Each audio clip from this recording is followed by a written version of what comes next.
சபையாரை சந்திப்பதில் மிகுந்த மகிழ்ச்சி. எல்லாரும் ஒரு சந்தோஷம், ஒரு அல்லேலூயா சொல்வீங்களா? ஆண்டவருடைய சமூகத்தில் நம்ம சந்தோஷமாக இல்லைன்னா வேறு எங்கே இருக்க முடியும்? நம்ம இந்த நாளில் கர்த்தருடைய வார்த்தையிலிருந்து நம்ம சில காரியங்களை பார்க்க போகிறோம். 1 பேதுரு, அப்போஸ்தலனாகிய பேதுரு எழுதின நிருபம், 1வது நிருபம், 2வது அதிகாரம், 4வது வசனத்திலிருந்து 6வது வசனம் முடிய. 6வது ஒருத்தர் வாசிங்க.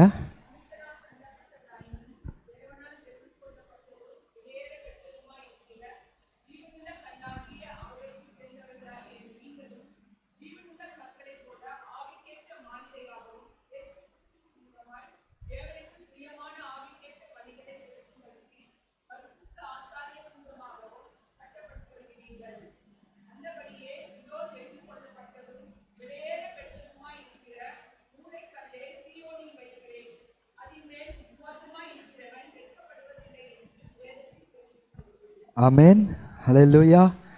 இந்த அநேக நிருபங்களை நம்ம வாசிக்கும் பொழுது இந்த நிருபங்கள் எல்லாம் எழுதப்படுவதனுடைய முக்கியமான நோக்கம் என்ன அப்படின்னா, அந்த நிருபங்களை பெறப்போகிற சபைகள் அநேக துன்பங்களின் வழியாக அல்லது பிரச்சனைகளின் வழியாக போயிட்டுருக்கிறாங்க. அப்போது அந்த நிருபத்தை எழுதுகிற ஒவ்வொருத்தரும், அது பவுலாக இருக்கட்டும், அது பேதுருவாக இருக்கட்டும், அது யாக்கோபா இருக்கட்டும், எல்லாரும் என்ன செய்வாங்க அப்படின்னு பார்த்தீங்கன்னா, ஜனங்களை அந்த கிறிஸ்துவ ஓட்டத்திற்கென்று அவர்களை உற்சாகப்படுத்துகிறதை நம்ம பார்க்க முடியும். ஹல்லேலூயா. ஸோ பிரச்சனை இல்லைன்னு யாருமே சொல்ல மாட்டாங்க. அவர்களை உற்சாகப்படுத்தி இந்த ஓட்டத்தை முடிக்கும்படியாக நம்ம எப்படிப்பட்ட ஒரு வாழ்க்கையெல்லாம் வாழ வேண்டும் என்று சொல்லி அவங்க கற்றுக் கொடுக்கிறதை நம்ம பார்க்க முடியும். பாருங்கள், இந்த இடத்துலையும் பேதுரு இந்த நிருபத்தை எழுதும் பொழுது நம்ம அந்த 4வது வசனத்தை வாசித்தோம். மனுஷரால் தள்ளப்பட்டதாயினும் தேவனால் தெரிந்து கொள்ளப்பட்டதும் விலையேற பெற்றதுமாக இருக்கிற ஜீவனுள்ள கல்லாகிய அவரிடத்தில். யாரை பற்றி பேசுகிறாரு பேதுரு? மனுஷரால் தள்ளப்பட்ட கல் யாரு? ஸோ வேதத்தில் நம்ம வாசிக்க முடியும், வீடு கட்டுகிறவர்களால் ஆகாதென்று தள்ளப்பட்ட கல்லே மூளைக்கு தலைக்கல்லாயிற்று, அது கர்த்தராலே ஆயிற்று. அது வேற யாரும் இல்லை, ஆண்டவராகிய இயேசு கிறிஸ்துவை குறிக்கிறதாய் இருக்கிறது. பாருங்க, அந்த வார்த்தை சொல்லுகிறது, மனுஷர்களால் யாருக்காக வந்தாங்களோ, எந்த யூதருக்காக வந்தாங்களோ, யாரை ரட்சிக்கும்படியே வந்தாங்களோ அவர்களால் அவர் தள்ளப்பட்டார். இல்லை, நிறைய நேரத்தில் நம்ம லைஃப்பில் கூட அப்படிப்பட்ட சம்பவங்கள்லாம் நிகழக்கூடும். இல்லை, யாரை நம்ம அதிகமாக நேசிக்கிறோமோ, யாருக்காக நம்ம ஏதோ ஒரு நன்மை செய்யணும்னு நினைக்கிறோமோ, யாருக்காக பிரயாசப்பட்டு ஓடுவோமோ, அங்கே தான் நம்ம அதிகமாக தள்ளப்படுகிறத நம்ம பார்க்க முடியும்ல. ஸோ இயேசு கிறிஸ்து அதே மாதிரி தான் தம்முடைய சொந்த ஜனங்களால் தான் தள்ளப்பட்டார், புறக்கணிக்கப்பட்டார்.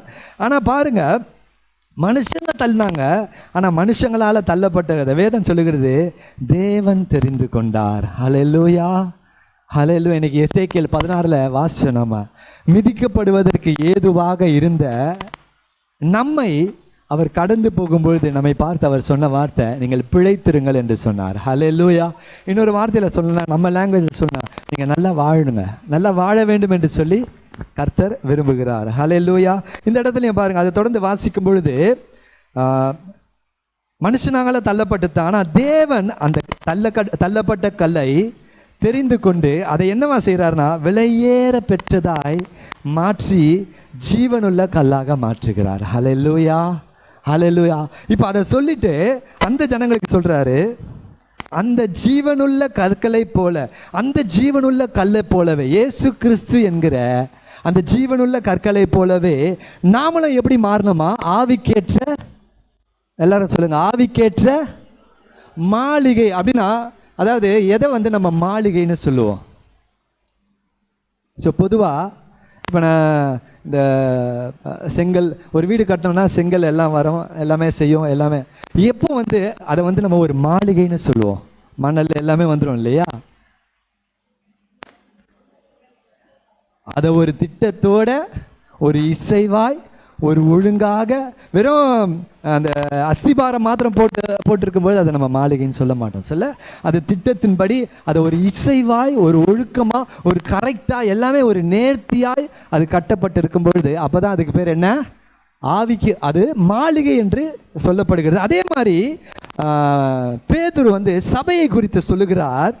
சபையும் பாருங்க, அந்த கல்லாகிய இயேசு கிறிஸ்துவினுடைய மேலே போடப்பட்டிருக்கிற அஸ்திபாரமாகிய இயேசு கிறிஸ்துவின் மேலே இயேசு கிறிஸ்துவை போல ஜீவனுள்ள கற்களாய் இருக்கிற நாமளும் எப்படியா ஆவிக்கேற்ற மாளிகையாக கட்டப்பட்டு வருகிறோம். ஹல்லேலூயா, ஹல்லேலூயா.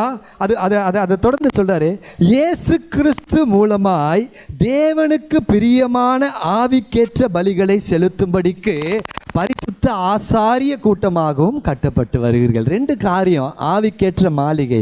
ஸோ சபையை குறித்து கர்த்தர் சொல்லுகிற வார்த்தை ஆவிக்கேற்ற மாளிகை. இந்த பகுதிக்கு நம்ம திரும்பி வருவோம். எபேசியர் எழுதின நிருபம் 2வது அதிகாரம் 20-21 வசனத்தை வாசிங்க பார்க்கலாம்.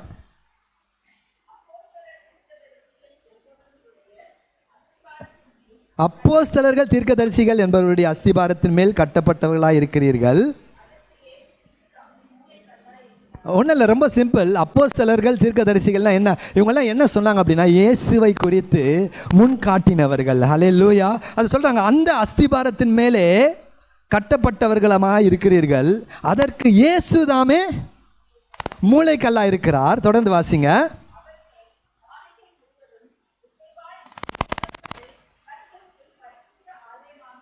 ஹல்லேலூயா. அவர் மேல், இயேசு கிறிஸ்துவின் மேல். இன்னைக்கு நம்ம தியானிக்கும் பொழுது கூட ஆராதனை வேளையில் தியானித்தோம், அவராலே அன்றி ரட்சிப்பு இல்லை, நாம் ரட்சிக்கப்படும்படிக்கு மேலே வானத்திலே அவருடைய நாமமே அல்லாமல் வேறொரு நாமம் கொடுக்கப்படவும் இல்லை. அப்போ ரட்சிக்கிற நாமம் என்ன அப்படின்னா இயேசு கிறிஸ்து நாமம். இதுதான் வாசிக்கிறோம். அவர் மேலே மாளிகை முழுவதும் இசைவாய் இணைக்கப்பட்டு கர்த்தருக்குள் பரிசுத்த ஆலயமாக எழும்புகிறது. அவர் மேல் நீங்களும் ஆவியினாலே தேவனுடைய வாசஸ்தலமாக கட்டப்பட்டு வருகிறீர்கள். ஹல்லேலூயா. இதுதாங்க ஒரு சபை அப்படின்னா, ஏதோ ஒரு வீடு கட்டும்பொழுது வருகிற அந்த கற்களை போல இல்லை, ஜீவனுள்ள கல். ஆமென். அதாவது கல்லுக்கு எங்கேயாவது உயிர் இருக்குமானா, ஆண்டவர் சொல்கிறாரு, ஜீவனுள்ள கல்லாகிய அவர் மேலே ஜீவனுள்ள கற்களை போல இருக்கிற நீங்களும். ஹல்லேலூயா. பக்கத்தில் இருக்கவங்களை பார்த்து சொல்லுங்கள், நீங்கள் ஜீவனுள்ள கற்கள். ஹல்லேலூயா. உங்களுக்கு மூச்செல்லாம் இருக்குது, கொஞ்சம் அப்படி இப்படியே அசைஞ்சிருங்க. ஹல்லேலூயா, ஹல்லேலூயா. எல்லாம் அப்படியே ஃப்ரீஸ் ஆன மாதிரி இருக்கிறோம்ல, ஜீவனுள்ள கற்கள். ஹல்லேலூயா. கல்லுனா அது பொதுவாக இருக்கிறது, ஆனால் இங்கே ஆண்டவர் சொல்ல ஜீவனுள்ள கற்களை போல தேவனுடைய ஆலயமாக, அலங்கார ஆலயமாக நீங்கள் கட்டப்பட்டு வர்றீங்க. பாருங்கள், பவுலும் பாருங்களேன் இதை குறித்து ரொம்ப அழகாக, எனக்கு ரொம்ப பிடிச்ச ஒரு வசனம். 1 கொரிந்தியர் 3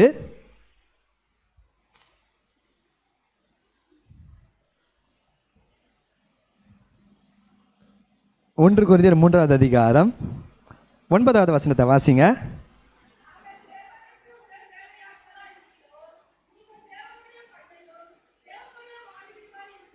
பவுல் ஒரு ஊழியக்காரனா சொல்றாரு, நாங்கள் தேவனுக்கு உடன் வேலையாட்களாக இருக்கிறோம்.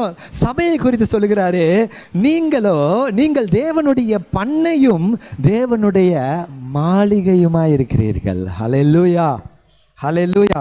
சப்போஸ் நீங்கள் இந்த ரோட்டில் போகும்போது இன்றைக்கி பார்த்தீங்கன்னா நிறைய அழகான மாளிகைகள், இன்றைக்கி கன்ஸ்ட்ரக்ஷன்ஸ் வந்து ரொம்ப பியூட்டிஃபுல்லாக கட்டுறாங்க. இல்லை சில இடத்துல பார்க்கும்பொழுது நமக்கே ஆச்சரியமாக இருக்கு, இது எவ்வளவு அழகாக கட்டியிருக்கிறாங்க, இல்லை இது எவ்வளோ நேர்த்தியாக கட்டியிருக்கிறாங்க. நம்ம பார்க்கும்பொழுதே அதனுடைய அழகை வர்ணிக்க முடியும். சப்போஸ் சும்மா ஒரு உதாரணத்துக்கு சொல்கிறேன், ஒரு வீடு கட்ட ஆரம்பிச்சிட்டாங்க, அந்த வீடு கட்டி முடிக்கலை, அது ரொம்ப இன்கம்ப்ளீட் ஆகிடுச்சு, அங்கங்கே பூசாமல் அங்கங்கே கொல்லாமல் இப்படி ஒரு வீடு இருந்தால் அதை பார்க்கும்போது நமக்கு எப்படி தோணும்? அதை பார்க்கும்போது என்ன சொல்லுவீங்க? பாவம், யாரோ ரொம்ப உற்சாகமாக யாரோ கட்ட ஆரம்பித்தாங்க, ஆனால் அதை முழுசாக கட்டி முடியல. பொதுவாக சில நேரத்தில் சில வீடுகள் இந்த கேஸில் அந்த மாதிரிலாம் மாட்டிக்கிச்சுன்னா அந்த வீடுங்கள்லாம் பார்த்தீங்கன்னா அது ஒரு முழுமை பெறாமல், ஸோ அது ஒரு எப்படி சொல்கிறதுனா ஒரு பாழடைஞ்ச இடம் போல், ஒரு அலங்கோலமான ஒரு காரியம் போல காணப்படும். அதான் இங்கே பவுல் எழுதும்போது சொல்கிறாரு, பிரியமான தேவ ஜனமே, நாம் அப்படிப்பட்ட மாளிகையாய் அல்ல, ஒரு அலங்காரமுள்ள மாளிகைகளாக நம்ம கட்டப்பட வேண்டும். ஹல்லேலூயா, ஹல்லேலூயா. அதில் அந்த ஒரு வார்த்தையை நான் மறுபடியும் வாசிக்கிறேன். 1 பேதுரு 2:5 இயேசு கிறிஸ்து மூலமாய் தேவனுக்கு பிரியமான ஆவிக்கேற்ற பலிகளை செலுத்தும்படி பரிசுத்த ஆசாரிய கூட்டமாய். அடுத்ததாக ஒரு காரியத்தை நம்ம அறிந்து கொள்ள முடியும். ஆசாரியர்கள் பழைய ஏற்பாட்டு காலத்தில், ஏன்னா அதை பேஸ் பண்ணி தான் பேசுகிறார். பரிசுத்த ஆசாரியர்கள், ஆசாரியர்களுடைய வேலை என்ன? பழைய ஏற்பாட்டு காலத்தில் ஆசாரியர்கள் என்ன செய்வாங்க? அவங்களுடைய முக்கியமான வேலை பலிகளை செலுத்துவாங்க. எப்படின்னா, ஒருவேளை பாவ நிவாரண பலியோ, குற்ற நிவாரண பலியோ, அல்லது போஜன பலியாக கொண்டு வருவாங்க அப்படின்னா, ஜனங்க கொண்டு வருகிறத ஆசாரியர்கள் அதை பகுர்த்து, அதை பார்த்து, அதை பரிசுத்தப்படுத்தி, அதற்காக ஜெபித்து, அதை சுத்திகரித்து, தேவனுடைய அந்த பலிபீடத்தின் மேலே அந்த பலியானது தகன பலியாக அல்லது சர்வாக தகன பலியாக அது தகனிக்கப்படும். அந்த தகனிக்கப்படும் பொழுது, அந்த தகனிக்கும் பொழுது எரிகிறதான அந்த புகை இருக்கு இல்லையா, அந்த வாசனை இருக்குது தெரியுமா, அதை லேவியராகமம் 1 நம்ம வாசிக்க முடியும். தேவன் அந்த வாசனையை சுகந்த வாசனையாக நுகர்ந்து மகிழ்வார். அப்படின்னா இன்னொரு வார்த்தையில் சொல்லணும்னா, ஆசாரியர்கள் ஏதோ ஒரு பலியை செலுத்துறது இல்லை, ஏதோ ஏனோ தானம் செலுத்துறது இல்லை. அந்த பலியை செலுத்தும் பொழுது அது தேவனுக்கு பிரியமுள்ள பலியாக, தேவனால் கொள்ளக்கூடிய பலியாக காணப்படும். பாருங்க இந்த இடத்துல. ஆனால் ஆண்டவர் என்ன சொல்றார்? நம்மளை தான் ஆசாரிய கூட்டமாய் சொல்லிட்டு ஆண்டவர் சொல்றாரு, தேவனுக்கு பிரியமான ஆவிக்கேற்ற பலிகளை நீங்கள் செலுத்தும்படிக்கு. ஸோ அந்த ஆவிக்கேற்ற பலிகள் என்ன அப்படின்னா, பிலிப்பியர் 1 அதிகாரம், பிலிப்பியர் 1 அதிகாரம் 11 வசனத்தை வாசிங்க. பிலிப்பியர் 1:11. இல்லை 10 வாசிருங்க. 10.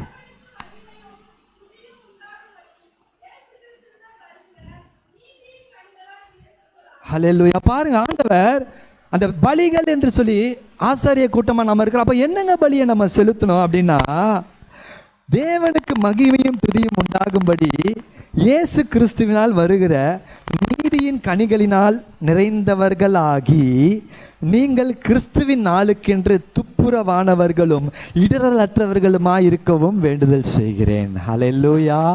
இன்னொரு வார்த்தையில் சொல்லணும் அப்படின்னா, இதையும் வாசித்து முடிச்சிருங்க. ரோமர் 12:1 வாசிங்க. ரோமர் 12:1.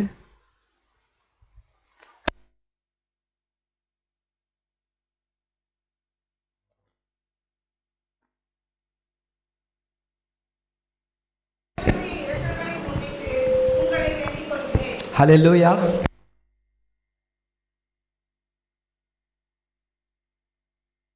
செக். ஹல்லேலூயா.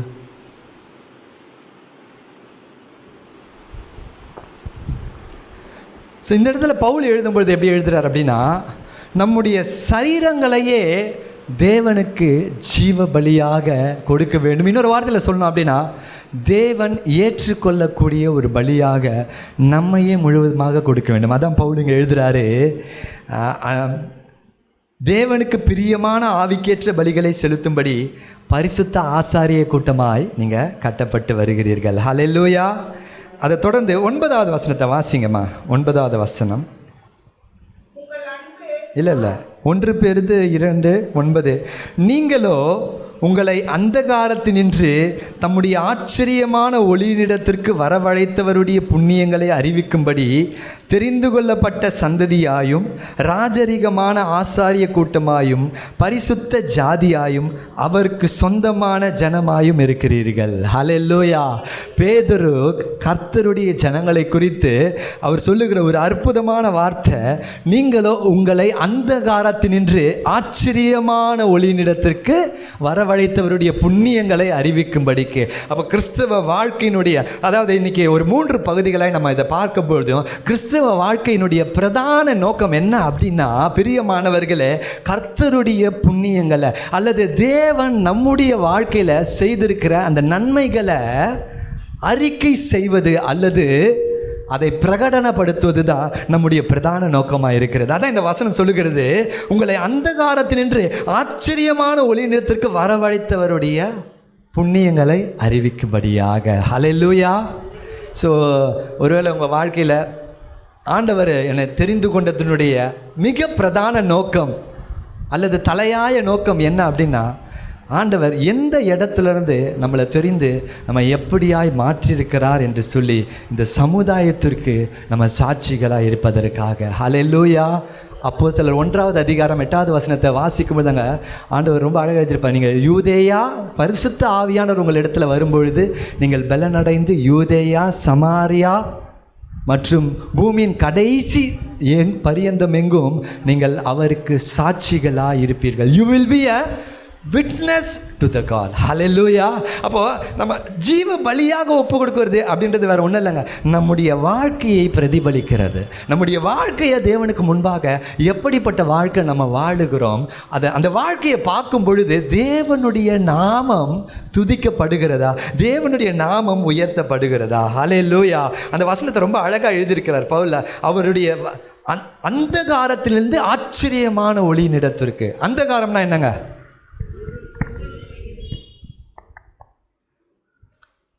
இருளை விட பயங்கரமான ஒரு சூழ்நிலை தான் இல்லை அந்தகாரம் அப்படின்னா, ஒரு வெளிச்சமும் இல்லாமல் இருக்கிற பயங்கரமான ஒரு சூழ்நிலை.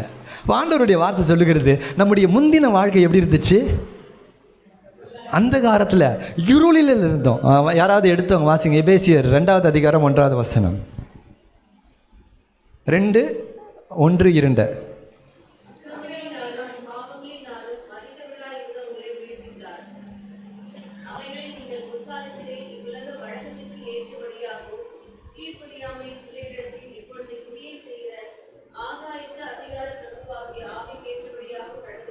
அதாவது அந்த வசனத்தை வாசிக்கும் போது ரொம்ப சிம்பிளானவர் என்ன சொல்கிறாருன்னா, முற்காலத்தில் நம்மலாம் எப்படி இருந்தோம் அப்படின்னா, ஆகாயத்து அதிகார பிரபுவாகிய அந்தகார லோகாதிபதியினால் பிடிக்கப்பட்டவர்களாய் காணப்பட்டோம். இன்னொரு வார்த்தையில் சொன்னால், பிசாசு பிடிச்சிருந்த நம்மளை, அக்கிரமத்தில் மரித்து போயிருந்த நம்மளை, அதாவது பாவம்னா என்னன்னு தெரியாமல் இருந்த நம்மளை அந்த அந்தகாரத்திலிருந்து அவருடைய ஆச்சரியமான ஒளியின் இடத்திற்கு நம்மை அழைத்து வந்த தேவன். ஹல்லேலூயா, ஹல்லேலூயா. நீங்கள் லூக்கா 8வது அதிகாரத்தில் நம்ம ஏற்கனவே தியானித்த ஒரு சம்பவம் தான், ஆனாலும் சில வசனத்தை அங்கே வாசிக்கிறேன் பாருங்கள். லூக்கா 8வது அதிகாரத்தில் என்ன சம்பவம் அப்படின்னா, லேகியோன் பிசாசு பிடித்த ஒரு மனுஷன் மரணத்துக்கு ஏதுவாக ஒரு வாழ்க்கையை வாழ்ந்து கொண்டிருக்கிறான். அவன் வாழ்க்கையில் எந்த விதமான ஒரு ஆசீர்வாதமும் இல்லை. இன்னொரு வார்த்தையில் சொல்லணும் அப்படின்னா, இயேசு அந்த இடத்துக்கு போகவில்லை என்றால் அவனுடைய நிலைமை என்ன ஆயிருக்கும்? யாராவது சொல்லுங்க. அவருடைய இயேசு அவனை தேடி அந்த கெனசரேத்து ஊருக்கு போய் இல்லை அப்படின்னா அவனுடைய நிலை என்ன ஆயிருக்கும்? யாராவது சொல்லுங்க. ரொம்ப மோசமாக இல்லை, மரித்து போயிருப்பான். அவன் மரித்து போயிருப்பான். ஏனென்றால் இயேசு அவனிடத்தில் இருக்கிற பிசாசை பார்த்து, அந்த பிசாசுகள் அவனை விட்டு விலகி போகும்போது பிசாசுகள் இயேசுவின் இடத்துல வேண்டிக் கொள்கிறது, எங்களை அந்த பன்றிகள் இடத்துல, எங்களை பாதாளத்துக்கு அனுப்பாதீங்க, பன்றிகள் இடத்துல அனுப்புங்க. அப்போ அந்த பன்றிகள் இடத்துல அந்த பிசாசு போகும்போது கிட்டத்தட்ட எத்தனை பன்றிகள் மரித்து போகிறது? அப்போது நல்லா யோசித்து பார்த்தீங்கன்னா, அந்த மனுஷனுடைய வாழ்க்கை ஒரு தெளிவான வாழ்க்கை இல்லைங்க, ஒரு நிதானமுள்ள வாழ்க்கை இல்லை. கல்லறையில் வாழ்ந்து கொண்டிருக்கிறான், மனுஷர்களை அவன் காயப்படுத்துகிறான், தன்னையும் காயப்படுத்தி கொண்டிருக்கிறான். ஒரு தெளிவில்லாத வாழ்க்கை, ஒரு நிச்சயமில்லாத வாழ்க்கை. காரணம் என்ன அப்படின்னா, அவன் ஒன்றுமே செய்ய முடியாது, அவன் பிசாசினால் பிடிக்கப்பட்டிருக்கிறான்னு வேதம் அழகாக சொல்லுகிறது. இப்போ நான் உங்களுக்கும் வாசிக்காம, நம்மளும் ஒரு காலத்தில் இப்படிப்பட்ட பிசாசினால் பிடிக்கப்பட்டவர்களாக தான் இருந்தாங்க. ஹல்லேலூயா. மகதலேனா மரியாதை குறித்து நம்ம வாசிக்கும்பொழுது மார்க் கடைசி அதிகாரத்தில் அவள் இயேசுவினுடைய அந்த கல்லறையின் அருகே நின்று கொண்டு அழுது கொண்டு இருக்கிறாளாம். ஏன் அவள் அழுது கொண்டிருக்கான்னா, அதுக்கு அடுத்த வசனம் போட்டிருக்கோம், அவளிடத்திலிருந்து அவர் 7 பிசாசுகளை துரத்தியிருந்தார். ஹல்லேலூயா. ஒருவேளை நீங்கள் இங்கே அமர்ந்திருக்கிற நீங்கள் என்ன யோசிக்கிறீங்களோ தெரியல, ஆனால் ஒரு காலத்தில் இங்கே இருக்கிற ஒவ்வொருவரும் அந்த லேகியோன் பிசாசு பிடிச்ச மனுஷன் போல மரணத்திற்கு ஏதுவாக இருந்தவர்கள் தான். நீங்கள் கொஞ்சம் அப்படியே உங்கள் வாழ்க்கையில் திரும்பி வரலாம். இங்கே இருக்கிற எல்லாரும் ஒரு தடவையாவது இல்லை, நீங்கள் இயேசுவை ஏற்றுக்கொள்வதற்கு முன்பாக உங்கள் வாழ்க்கையினுடைய சூழ்நிலை அல்லது உங்கள் வாழ்க்கையினுடைய ஏமாற்றங்கள், உங்கள் வாழ்க்கையில் இருந்த நிந்தனைகள், உங்கள் வாழ்க்கையில் இருந்த பிரச்சனைகள் நிமித்தமாக நான் ஏன் வாழணும், நான் மறித்து போக, நான் இப்படி ஒரு வாழ்க்கை வாழ்கிறதுக்கு நான் இல்லாமல் போகிறது நல்லா இருக்குமே அப்படின்னு யோசிச்சிருக்க முடியும்ல. அந்த பிசாசு பிடிச்ச மனுஷனுக்கு தன்னை மாய்த்துக்கொள்ள கூட வழி இல்லாத ஒரு சூழ்நிலையில் வாழ்ந்துட்டு இருக்கிறான். அவனுக்கு நிதானம் இல்லாமல் அவன் சிந்தை பிடிக்கப்பட்ட ஒரு சூழ்நிலையில் அவன் வாழ்ந்துட்டு இருக்கிறான். ஆனால் பாருங்கள், இயேசு அந்த ஒரு மனுஷனை தேடி, அவர் கடல் கடந்து அந்த கெனசரேத்து ஊருக்கு அந்த ஒரு மனுஷனை தேடி போய் அவனை ரொம்ப சிம்பிள், அந்த காரியத்துக்குள்ள ரொம்ப டீப்பாக போகலை, அவனை விடுதலை ஆக்கி விடுகிறார். அந்த வேதம் சொல்லுகிறது, அந்த பிசாசு பிடிச்ச மனுஷன் எப்படி இருக்கிறானா, அவன் புத்தி தெளிந்து அவன் அமர்ந்து கொண்டிருக்கிறான். ஹல்லேலூயா. லூக்கா 8:35 வாசிங்க.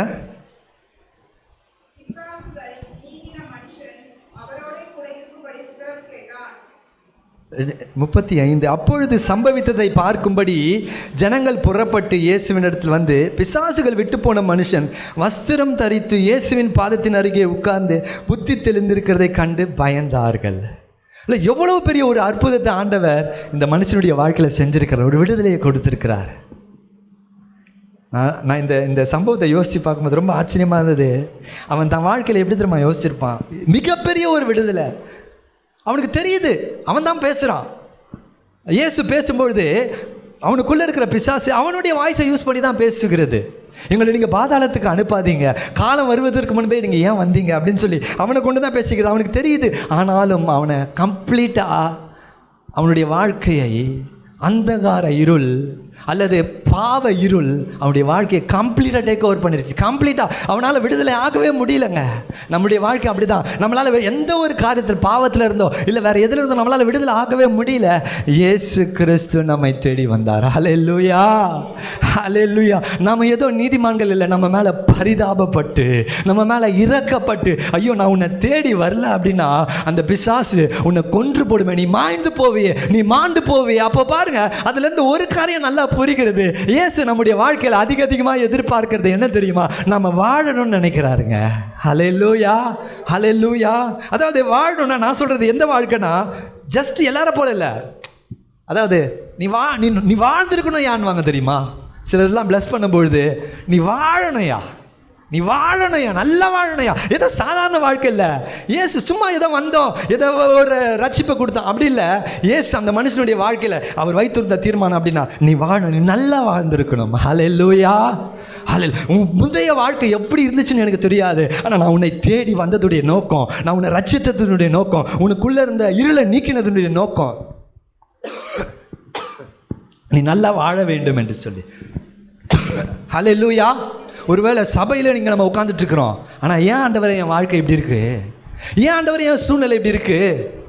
இயேசு உங்கள் உள்ளத்துக்குள்ளே இருக்கிற இல்லை நீங்கள் உங்களுக்குள்ளே வருகிற கேள்வி தேவையில்லாத பிசாசு கொடுக்குற கேள்வி. ஏன்னா இயேசு உங்களை தேடி வந்ததனுடைய நோக்கம் உன்னை வாழ வைப்பதற்காக. ஹல்லேலூயா.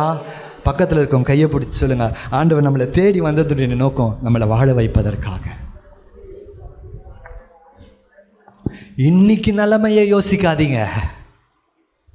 அதாவது அந்த பிசாசு பிடிச்சனுடைய வாழ்க்கையில் நடந்த சம்பவத்தை பார்க்குற ஜனங்க அது ரொம்ப சில நேரத்தில் ஜனங்களுடைய ஹார்ட் அப்படி தான் இருக்குல்ல, ரொம்ப வித்தியாசமாக இருக்குது. எத்தனை ஜனங்க அந்த ஊரில் பிசாசு பிடிச்சிருப்பாங்க, எத்தனை ஜனங்களுடைய வாழ்க்கையில் தேவையோட பிரச்சனையோடு இருந்திருக்கலாம்ல.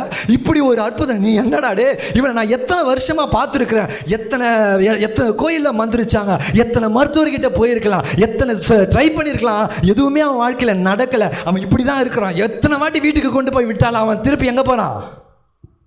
எங்கே போகிறான்? பிரேதங்கள் இருக்கிற கல்லறையின் இடத்துக்கு தான் போகிறான். இன்னொரு வார்த்தையில் சொன்ன, நீ வாழ்டா, வீட்டில் குடும்பத்தோடு இரு, நீ நல்லா இருடா, நீ சேமமாக இருடா, ஆசீர்வாதமாக இருடா. அவனா சொல்கிறான், இல்லை எனக்கு மரணம் தான், நான் மரணத்தை தான் தேடி போவேன், என் வாழ்க்கை முடிஞ்சு போச்சு, எதுவுமே கிடையாது, எனக்கு மரணம் தான் சொல்லி சில நேரத்தில் எத்தனை இடத்துல பிசாசு நம்முடைய இருதயத்தில் சிந்தையில் நீ வாழ்ந்து என்ன பிரயோஜனம்னு சொல்லி சொல்கிறான். ஆனால் நம்ம ஆண்டவர் சொல்ற, இயேசு சொல்கிறாரு, இல்லை நான் உன்னை வாழ வைக்க வந்திருக்கிறேன். ஹல்லேலூயா. இன்னைக்கு என்ன நடக்குது, இன்னைக்கு என் குடும்பத்தில் என்ன நடக்குது, நான் நினைச்ச காரியங்கள் நடக்குது இல்லை, அவர் நம்மை வாழ வைக்க வந்திருக்கிறார்.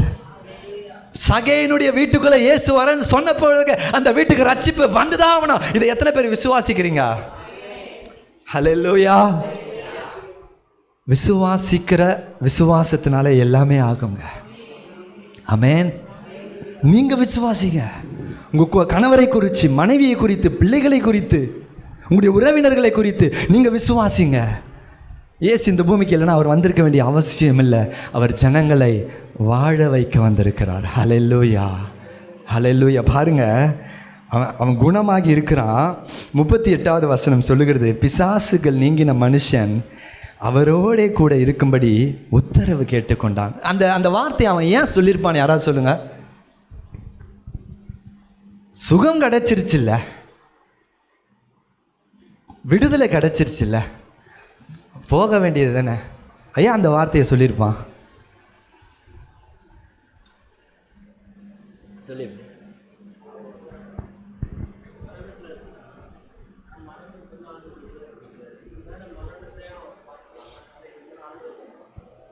ஹல்லேலூயா. பிசாசு மறுபடியும் வந்துடக்கூடாது.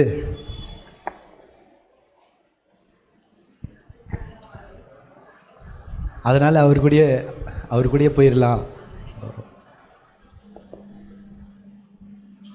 மரணத்துக்கு ஏதுவான, அதாவது சிம்பிள், அவன் வாழ்க்கை முடிஞ்சு போயிருக்கும். அவனுக்கு நிச்சயமாக ஒரு எதிர்காலம் இருக்கும். சரி, இப்படி ஒரு நிலைமையில் இருக்கிறவன் யோசிச்சுப்பானா, எனக்கு ஒரு கல்யாணம் ஆகும், எனக்கு ஒரு குடும்பம் கிடைக்கும், எனக்கு பிள்ளைகள் இருப்பாங்க அப்படின்னு நிச்சயமாக யோசிக்க முடியாது. நிச்சயமாக யோசிக்க முடியாது. தனக்கு ஒரு எதிர்காலத்தை குறித்து யோசிக்க, எல்லாம் முடிஞ்சிருச்சு அப்படின்னு தான் யோசிச்சுப்பான். அவன் முடிஞ்ச வாழ்க்கையில் அப்படி ஒரு துளிர் போல் ஒரு ஆரம்பத்தை இயேசு கொடுக்குறார். இயேசு வரல அப்படின்னா அவன் வேறு கண் கூட பார்க்குறான். அவன் கண் முன்னாடி தானே நடக்குது. இந்த 2000 பன்னியும் தண்ணியில் விழுந்து மாண்டு போகிறத. இயேசு வரல அப்படின்னா அவன் மனசுக்குள்ளே இயேசு வரல அப்படின்னா இந்த பன்னியுடைய நிலைமை என்னுடைய நிலைமை இருந்திருக்கும். நானும் மாண்டு போயிருப்பேன். ஆனால் மரித்து போயிருக்க வேண்டிய எனக்கு அவர் ஜீவனை கொடுத்தபடினால இனி இந்த வாழ்க்கை அவருக்காக. ஹல்லேலூயா. அதுதான் அவன் சொல்லாமல் சொல்கிறான், ஆண்டவரே நான் உங்களோடவே வந்துடுறேன் ஆண்டவரே. இந்த ஒரு இடம் இல்லை, பர்த்திமேயு குருடனுக்கு ஆண்டவர் சுகத்தை கொடுத்த உடனே அவர் கண்ணை எல்லாத்தையும் தூக்கி போட்டு வரான். அவன் கண்கள் திறக்கப்பட்டு ஆண்டவரே நான் உம்மோட வந்துடுறேன் ஆண்டவரே. ஹல்லேலூயா, ஹல்லேலூயா. அவங்களுக்கு பாதுகாப்புக்காக மாத்திரம் இல்லை, தேவன் கொடுத்த அந்த வாழ்க்கையை அவங்க தேவனுக்கென்று ஒப்பு கொடுத்துறாங்க. அப்போ இயேசு என்ன சொன்னார் பாருங்கள், 39வது வசனம்.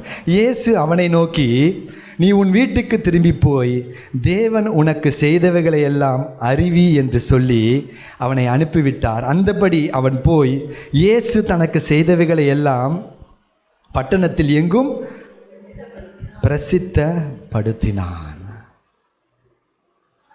பின் நாட்களில் அந்த தெக்கப்போலி பட்டணம் அப்படின்னு சொல்லுவாங்க. தெக்கப்போலி அப்படின்னா 10 பட்டணங்கள், 10 cities அப்படின்ற மாதிரி வச்சுக்கிங்களேன். அந்த 10 பட்டணத்துலேயும் இந்த ஒரே ஒரு மனுஷன் போய், இப்போ நம்ம வாசம் தெரியுமா, உண்மையிலேயே அவன் வாழ்க்கை ஒரு சாட்சியம் இருக்கும். அந்தகாரத்தில் இருந்த என்ன ஆச்சரியமான ஒளியின் இடத்திற்கு முடிஞ்சு போயிருந்த என் வாழ்க்கையை. ஹல்லேலூயா. பிரியமானவர்களே, இன்னைக்கு நம்ம லைஃப்பில் நம்ம எப்படி ஆயிட்டோம் அப்படின்னா, என்றைக்கோ ஒரு நாள் நம்ம வாழ்க்கை முடிஞ்சு போயிருக்கோம். அந்த முடிஞ்சு போயிருக்க அல்லது மரணிச்சு போயிருக்க வேண்டிய, எண்டாயிருக்க வேண்டிய லைஃப்பில் இயேசு கிறிஸ்து உள்ள என்ட்ரி ஆகிட்டு நமக்கு ஒரு துளிர்ப்பை, ஒரு ஆரம்பத்தை ஆண்டவர் கொடுத்துட்டாரு.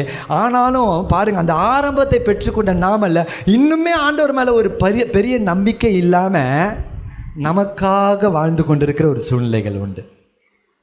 நமக்காக வாழ்ந்து கொண்டிருக்கிற ஒரு சூழ்நிலை. இன்னும் ஆண்டவர் எனக்கு என்ன செய்வார், இவ்வளோ பெரிய நன்மையை செஞ்சுருக்கிறாரு. ரோமர் 8 நம்ம வாசிக்கும் பொழுது, தம்முடைய ஒரே பேரான சொந்த குமாரனையே நமக்காக கொடுத்திருப்பாரானால் அவரோடு கூட மற்ற எல்லாவற்றையும் நமக்கு அருளாதிருப்பது எப்படி? இந்த ஒரு நம்பிக்கை, ஒரு விசுவாசம் நமக்குள்ளே வருவதில்லை. ஹல்லேலூயா. பெற்ற நன்மைக்கு, அந்த மனுஷன் பெற்ற நன்மைக்கு அதுக்கப்புறம் அவன் வேறு எதுவுமே கேட்கல. பர்த்திமேயு குருடன் அவன் சுகமான பிறகுல நம்மளை மாதிரி யோசிச்சு பாருங்களேன். இப்போ இன்க்ளூடிங் மீ, நம்மளாம் என்ன பண்ணுறோம்? அந்தகார இருளில் இருந்தோம், ஆச்சரியமான ஒளியின் இடத்துக்கு வந்தவங்க ஒரு ஆமேன்னு சொல்லுங்கள். இயேசுவை அறிஞ்சு ஆச்சரியமான ஒளியின் இடத்துக்கு வந்துட்டோம். இப்போ அடுத்தது நம்ம செய்ய வேண்டியது என்ன அப்படின்னா, அவருடைய புண்ணியங்களை அறிவிக்க வேண்டும். ஹல்லேலூயா, ஹல்லேலூயா. எப்படி ஆண்டவர் என்ன அங்கே கொண்டு வந்தார், எப்படி எனக்கு ஒரு விடுதலையை கொடுத்தார் என்று சொல்லி அவருடைய நன்மைகளை அறிவிக்கிற கூட்டமாக இருக்க வேண்டும். மாறாக நம்ம என்ன செஞ்சிட்ருக்கிறோம், இன்னும் நம்முடைய வாழ்க்கையில் நன்மைகளை தான் எதிர்பார்த்துட்ருக்குறோம். அது தவறல்ல. ஆனால் தேவன் நம்மை தெரிந்து கொண்டதனுடைய அந்த நோக்கம் நம்முடைய வாழ்க்கையில் நிறைவேறும் பொழுது நம்முடைய வாழ்க்கையில் நடக்க வேண்டிய நன்மைகளை அவர் அப்பப்போ அதை நடத்தி கொண்டே இருப்பார். ஹல்லேலூயா, ஹல்லேலூயா. பாருங்கள், திரும்பவும் நம்ம பேதுருக்கு வந்துடுவோம். முதலாவது காரியமாக, எந்த சூழ்நிலையில், எங்கேருந்து ஆண்டவர் அவனை எந்த சூழ்நிலையில் ஆண்டவர் தெரிந்து கொண்டார் அப்படின்னா, முடிஞ்சு போன ஒரு லைஃப்பை ஆண்டவர் ஆரம்பித்து வைக்கிறாரு. சொல்லிட்டு சொல்கிறாரு, நம்மளை பார்த்து ஆண்டவர் பேசுகிறாரு, ஆச்சரியமான ஒளியிடத்திற்கு வரவழைத்தவருடைய புண்ணியங்களை அறிவிக்கும்படிக்கு தெரிந்து கொள்ளப்பட்ட சந்ததியாம். ஆங்கிலத்தில் எப்படி போட்டிருக்குன்னா சோசன் ஜெனரேஷன். Chosen generation. உங்கள் ஆண்டவர் அவருடைய நன்மைகளை சொல்லும்படியான தெரிந்து கொள்ளப்பட்ட சந்ததி. ஹல்லேலூயா. அடுத்தது ராஜரீக ஆசாரிய கூட்டம். ஆமென். நம்மளை பார்த்து தான் ஆண்டவர் சொல்ற ராஜரீக, அதாவது ஆங்கிலத்தில் எப்படி இருக்கு அப்படின்னா ராயல் ப்ரீஸ்ட்ஹுட். Royal priesthood. ஆனால் நம்ம என்ன பண்ணுறோம் தெரியுமா, பல நேரத்தில் ராஜாவுடைய ராஜரீக ஆசாரிய கூட்டமாக இருந்துக்கிட்டு அந்த ராஜாவுடைய பிள்ளைகளுக்கு ஏற்ற வாழ்க்கை வாழாமல் நம்ம ஏன் எங்கே பிரச்சனை ஆகுதுன்னா விசுவாசத்தில் பிரச்சனை வந்துடுது. ராயல் ப்ரீஸ்ட் ராஜரீக ஆசாரிய கூட்டமாயும் தெரிந்து கொள்ளப்பட்ட சந்ததி இல்லை பரிசுத்த ஜாதியாயும் அவருக்கு சொந்தமான, ஆங்கிலத்தில் போட்டிருக்குது பெக்யூலியர் பீப்புள் அல்லது விசேஷித்த ஜனம். ஹல்லேலூயா. ஆமென். ஏங்க இதை பேதுரு சொல்கிறார் அப்படின்னா அங்கே இருக்கிற ஜனங்களுடைய நிலைமையும் அப்படி தான். அவங்களுடைய வாழ்க்கையில் பிரச்சனைகள், சூழ்நிலைகள், பாடுகள் வழியாக போகும்பொழுது சோர்ந்து போகிறாங்க. ஆனால் ஆண்டவர் சொல்கிறாரு, நீ கர்த்தருக்காக தெரிந்து கொள்ளப்பட்ட சந்ததி, ராஜரீக ஆசாரிய கூட்டம். ஹல்லேலூயா. அல்ல விசேஷித்த ஜனம். ஆமென். அப்போ பாருங்கள், முதல்ல ஆண்டவர் எங்கேருந்து நம்மளை தெரிந்து கொண்டார்? முதல் காரியம், அந்தகாரத்திலிருந்து ஆச்சரியமான ஒளியிடத்திற்கு எப்படி தெரிந்து கொண்டார்? வாசிங்க 1வது அதிகாரத்தினுடைய 17வது வசனத்திலிருந்து வாசிங்க.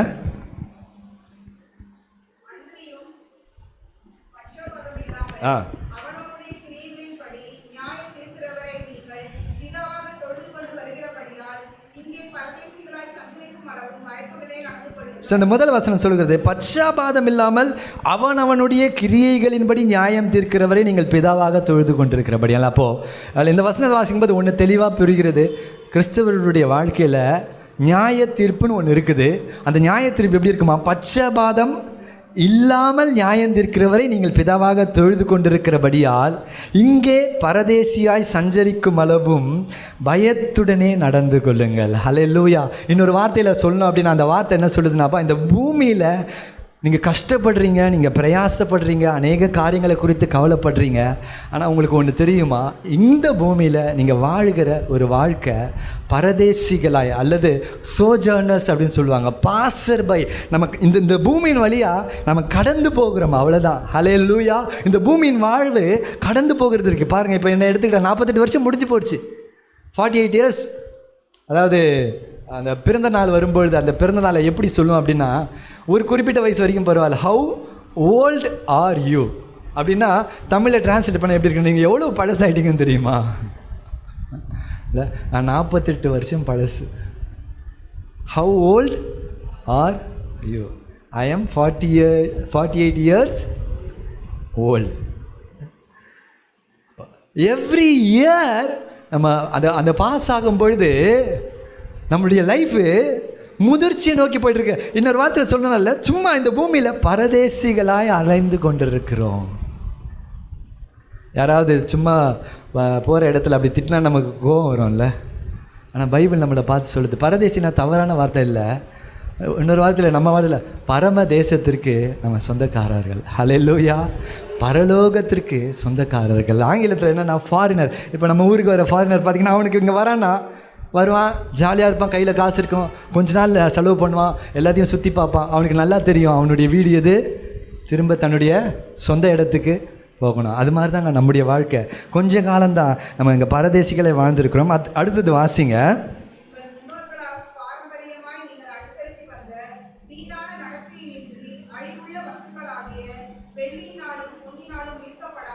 தொடர்ந்து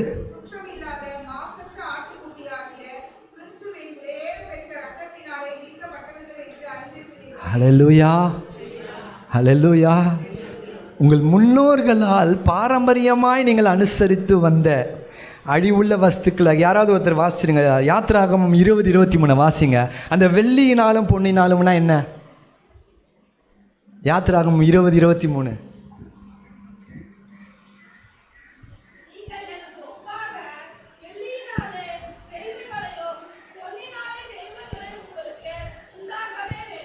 ஹல்லேலூயா. ஆண்டவர் சொல்றாரு, இஸ்ரவேல் ஜனங்களை பார்த்து அவங்களுக்காக நியாயப்பிரமாணத்தை பெற்று வரும்படியாக மோசே மலையின் மேலே ஜெபித்து கொண்டிருக்கிற அந்த சூழ்நிலையில் இவங்க என்ன பண்ணிட்டாங்க, பொன்னினால ஒரு கன்றுக்குட்டியை செஞ்சுட்டாங்க. என்னென்ன அந்த கன்றுக்குட்டி எதுக்கு அடையாளமா, எங்களை எகிப்திலிருந்து நடத்தி வந்த எங்களுடைய தெய்வம் இவங்க தான். அந்த பாருங்க, அந்த பாரம்பரியம், அந்த முன்னோர்களுடைய பாரம்பரியம் எது வரைக்கும் வருது. பேதுரு இந்த இடத்துல எழுதுற இந்த நிருபம் வரைக்கும், ஏன்னா புறஜாதிகளை குறித்து எழுதுற இந்த நிருபம் வரைக்கும் அது வருது. அதான் அவன் சொல்றாரு, நீங்கள் உங்கள் முன்னோர்களை பாரம்பரியமாக அப்படியே தொன்று தொட்டு இதை தான் சொல்லி கொடுத்தாங்க. இப்போ இதுதான்பா நம்ம தெய்வம், இதுதான் நம்மளை ரட்சித்தது. இல்லை அநேக நேரத்தில்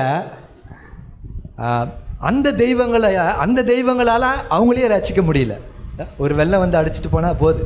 கீழே நம்ம இந்த கதையில் வாசிக்கும் பொழுது தாகோன் வந்து கர்த்தருடைய உடன்படிக்கை பெட்டிக்கு முன்பாக தலை குப்புற விழுந்து நொறுங்கி போனது. தாகோன் உடைந்து போகிறது.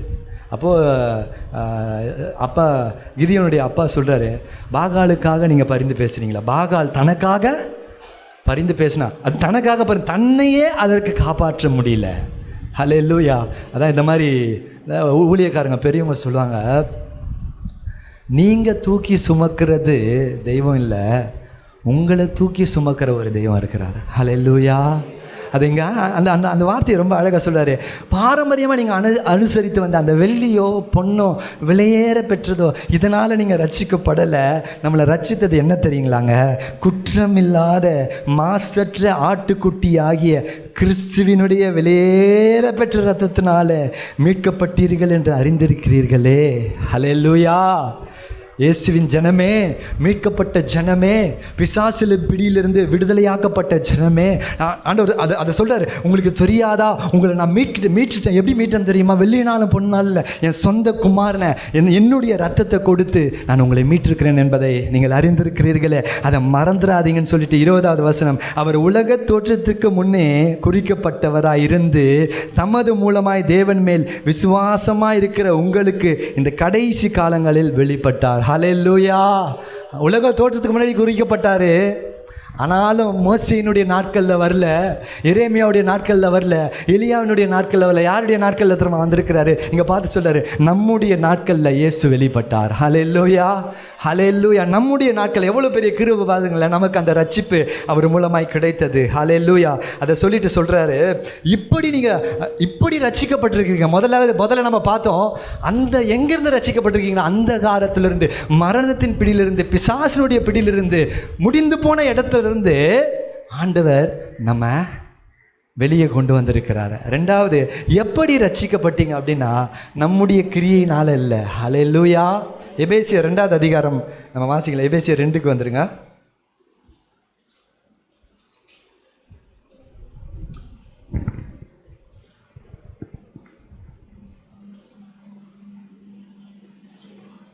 ஏழாவது வசனத்திலிருந்து வாசிங்க.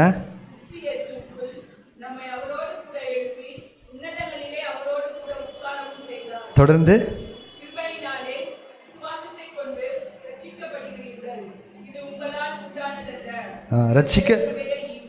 கிருபையினாலே விசுவாசத்தை கொண்டு ரட்சிக்கப்பட்டீர்கள், இது உங்களால் உண்டானதல்ல, இது தேவனுடைய ஈவு, ஒருவரும் பெருமை பாராட்டாதபடிக்கு இது கிரியைகளினாலே உண்டாகலை. என்னைக்காவது உட்காந்து வாழ்க்கையில் நம்ம அநேக காரியங்கள் இல்லை, அநேக ஆசீர்வாதங்கள் இல்லை அப்படின்னு நம்ம உட்கார்ந்து நம்ம யோசிச்சிருப்போம். என்னைக்காவது உட்கார்ந்து இப்படி யோசிச்சிருக்கீங்களா? ஆண்டவரே, என்ன எதற்காக ஆண்டவரே நீங்கள் ரட்சிக்கணும்? நான் ரட்சிக்கிறதுக்கு என்கிட்ட தகுதியானது ஏதாவது இருக்குதா? என்னைக்காவது உட்காந்து நீங்கள் யோசித்து பார்த்துருக்குறீங்களா? நீங்கள் அதான் பவுல் எழுதுகிறாரு, இது கிரியையினால் இல்லை, ஏதோ நம்மக்கிட்ட ஏதோ ஒன்று ஆண்டவர் பார்த்து இவனை நான் ரட்சித்துட்டேன் அப்படின்னா இவன் எனக்கு ரொம்ப நல்லவனாக இருப்பான். இல்லை, எந்த கிரியையும் இல்லாமல் அவருடைய கிருபையினாலையும் அவருடைய முன்னறிவிப்பின்படியும். யோசிச்சு பாருங்கள், எவ்வளோ ஒரு ஆச்சரியமான ஒரு விஷயம் தெரியுமா? இன்றைக்கி எவ்வளோ ஜனங்க இருக்க, ஆண்டவர் உங்களையும் என்னையும் அவருடைய பாத்திரமாக முன்குறிச்சிருக்கிறார்.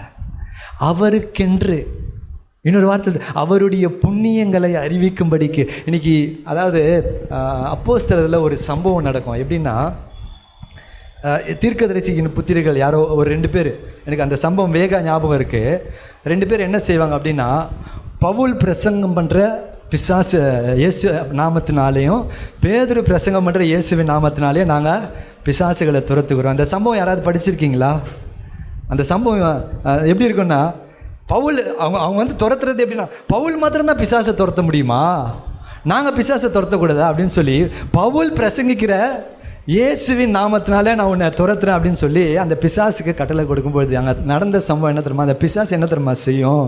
எனக்கு பவுலையும் தெரியும் இயேசுவையும் தெரியும்னு சொல்லி அவங்க 2 பேரையும் அடித்து அவங்கள நிர்வாணமாக்கி துரத்த அவனுங்கள ஓட விட்டுருக்குறோம். பாருங்கள் பிரியமானவர்களே, இன்னைக்கு நாம் ஏதோ இயேசு அறிந்திருக்கிறது இல்லை, இயேசு நம்ம மேலே கிருபை வைத்து நம்மை அறிந்திருக்கிறார். ஹல்லேலூயா. அவருடைய கிருபையினால் நம்ம ரட்சிக்கப்பட்டிருக்கிறோம். அந்த ரட்சிப்புக்கு அதான் நம்ம வாசித்தோம், மாசற்ற ஆட்டுக்குட்டியுடைய ரத்தம். ஹல்லேலூயா, ஹல்லேலூயா. அப்போ அது எவ்வளவு விலையேற பெற்றது, அதை குறித்து நம்ம எவ்வளவு அதிகமாய் மேன்மை பாராட்ட வேண்டும். ஹல்லேலூயா. ஸோ அதை சொல்லிவிட்டு 2வது அதிகாரத்தினுடைய 1 வசனத்தை வாசிங்க.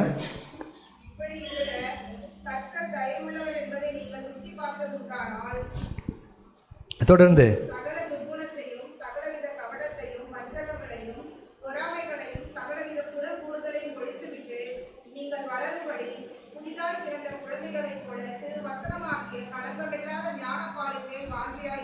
முதல்ல ஆண்டவர் எங்கே இருந்து நம்மளை தெரிந்து கொண்டார். ஒருவேளை அப்படியே விட்டுருந்தா, சரி நல்லா ஞாபகம் வச்சுங்க, நம்ம லைஃப்பை எப்படி நீங்கள் ஒப்பிட்டு பார்த்துருக்கீங்க. அந்த லேகியோன் பிசாசு பிடிச்ச மனுஷன்தான்.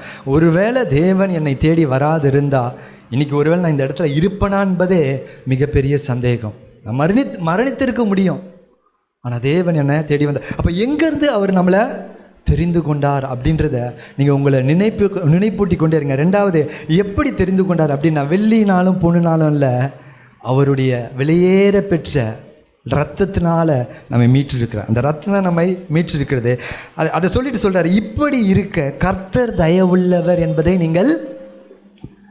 அப்போ நம்ம லைஃப்பில் நம்ம இன்னுமா ஆசீர்வாதங்களை கேட்டுக்கொண்டிருப்பதற்காக கடவுள் பேசலை.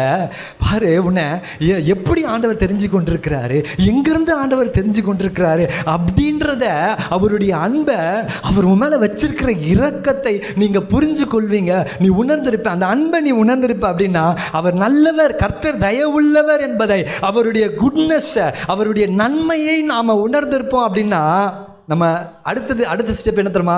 நம்முடைய வாழ்க்கை மாறிட்டே இருக்கும். சகல துர்க்குணத்தையும், சகல கபடத்தையும், வஞ்சகங்களையும், பொறாமைகளையும், சகலவித புறங்கூறுதலையும் ஒழித்து விட்டு.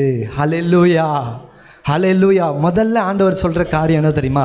இந்த பழைய மனுஷனை கலைச்சி போடு. கொரிந்தியரில் சொல்கிறார், பழையவைகள் எல்லாம் ஒழிந்து போயின, எல்லாம் புதிதாயின. ஹல்லேலூயா. பாருங்க, 3வது காரியமாக நான் சொல்ல போகிறேன். பவுல் இதை எழுதி கொண்டு வருகிறதுனுடைய மிக பிரதான நோக்கம், ஓகே, ஒன்று உன்னை அந்த காலத்தில் தெரிஞ்சு கொண்டார். 2வது தம்முடைய இரக்கத்தினால தம்முடைய ரத்தத்தை கொண்டு மீட்டிருக்கிறார். எதற்காக அப்படின்னா, ஒரு நல்ல வாழ்க்கை வாழும்படியாக. ஹல்லேலூயா, ஹல்லேலூயா. கர்த்தருடைய நாமத்தை அறிக்கை செய்யும்படியாக.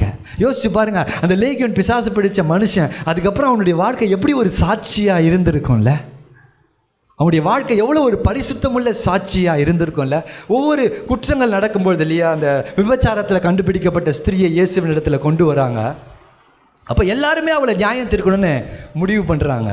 ஆனால் இயேசு அவளை நியாயம் தீர்க்கலை. மாறாக என்ன செய்கிறார் அப்படின்னா, மகளே, உன் பாவங்கள் உனக்கு மன்னிக்கப்பட்டது என்றார். ஹல்லேலூயா, ஹல்லேலூயா. சொல்லிட்டு ஒரு வார்த்தை ஆண்டவர் சொல்கிறாரு, நீ போ, இனி பாவம் செய். இன்னொரு வார்த்தை இல்லைன்னா, அப்போ அந்த பழைய லைஃபே போதும்பா, இனி அந்த அந்த அந்த எல்லா பழைய சுபாவங்களை, சகல துர்குணத்தையும், சகல கபடத்தையும், வஞ்சகங்களையும், இல்லை யாருக்கு எழுதுகிறார் பாருங்கள், வஞ்சகங்களையும், பொறாமைகளையும், சகலவித புறங்கூறுதலையும். இந்த வஞ்சகம், புறங்கூறுதல், பொறாமை, கபடம் இதெல்லாம் யாரோட செயல்படுத்துகிறதா இருக்குது அப்படின்னா, மனுஷனோட செயல்படுத்துகிறது. கரெக்டாக நம்ம தேவனை வஞ்சிக்க போகிறதில்ல, தேவனிடத்தில் நம்ம கபடமாக இருக்க போகிறதில்ல, தேவனை குறித்து புறங்குற போகிறதில்ல, தேவன் மேலே பொறாமை கொள்ள போகிறதில்ல. அப்போ ஆண்டவர் சொல்கிறாரு, உன் சகோதரனோட நீ எப்படி இருக்குன்னா கபடற்ற இருதயத்தோட இரு, வஞ்சகத்தோட இருக்காத, நல்ல இருதயத்தோட இரு.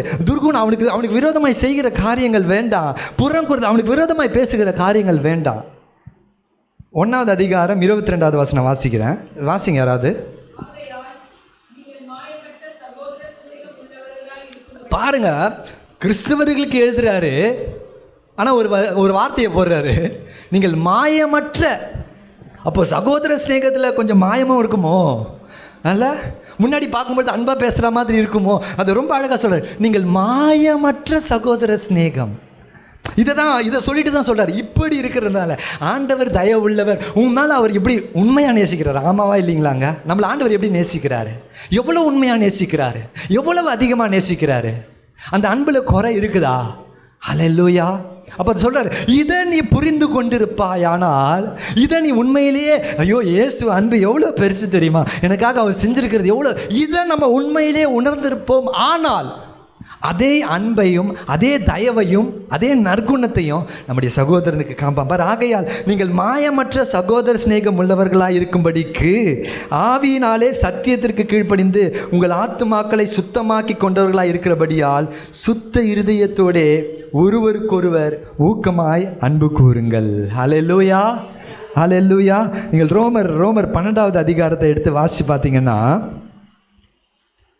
ரோமர் 12:9 வசனத்தை நான் வாசிக்கிறேன். ரோமர் 12:9, உங்கள் அன்பு மாயமற்றதாய் இருப்பதாக தீமையை வெறுத்து நன்மையை பற்றி கொண்டிருங்கள், சகோதர சிநேகத்திலே ஒருவர் மேல் ஒருவர் பட்சமாயிருங்கள். ஹல்லேலூயா, ஹல்லேலூயா. அப்போ ஆண்டவர் பாருங்க, ஒரு மாயமில்லாத அன்பை அவர் எதிர்பார்க்கிறார், ஒரு உண்மையான அன்பை எதிர்பார்க்கிறார். நம்ம பேசும்போது அந்த உண்மையான அன்பு தான் என்ன செய்து தெரியுமா, ஜனங்களை இன்னைக்கு ரட்சிப்புக்கு நேராக நடத்தும். அவங்களுடைய வாழ்க்கையில் இப்போ ஒரு உதாரணமாக யோசித்து பார்த்தீங்கன்னா, இல்லை எல்லாருமே பிரச்சனைகள்லேருந்து வரும், எல்லாம் இங்கே இருக்கிற எல்லாருமே அநேக பாடுகள் வழியாக தான் நம்ம கடந்து போய் வருகிறோம். சபைக்கு நம்ம வருகிறோம் அப்படின்னா அதனுடைய நோக்கம் என்ன? சபையில் எதை எதிர்பார்த்து வருவோம்னு நினைக்கிறேன் அப்படின்னா, ஒரே வார்த்தையில் நான் சொல்லேன், தேவனுடைய அன்பை எதிர்பார்த்து வருவோம். நம்மளை விசாரிப்பதற்கு என்னுடைய சபை, ஏன்னா அவங்கள விசாரிக்கிறதுக்கு இந்த உலகத்தில் யாரும் இல்லை, பழி சொல்கிறதுக்கு தான் இருக்குது இந்த உலகம். இயேசுக்கிட்ட போயிட்டியா, உங்கள் வாழ்க்கை ஆசீர்வதிக்கப்பட்டுருச்சா, இப்படி குறை சொல்கிறதுக்கும் பழி சொல்கிறதுக்கும் இப்படிப்பட்ட காரியங்களை தான் ஜனங்க செய்கிறாங்க. ஆனால் சபைக்கு அவங்க வரும்பொழுது சபை என்ன செய்யுமா? வேகமாக எடுத்தவங்க வாசிங்க, பிலிப்பியர் 1வது அதிகாரம் கடைசி வசனம் வாசிங்க.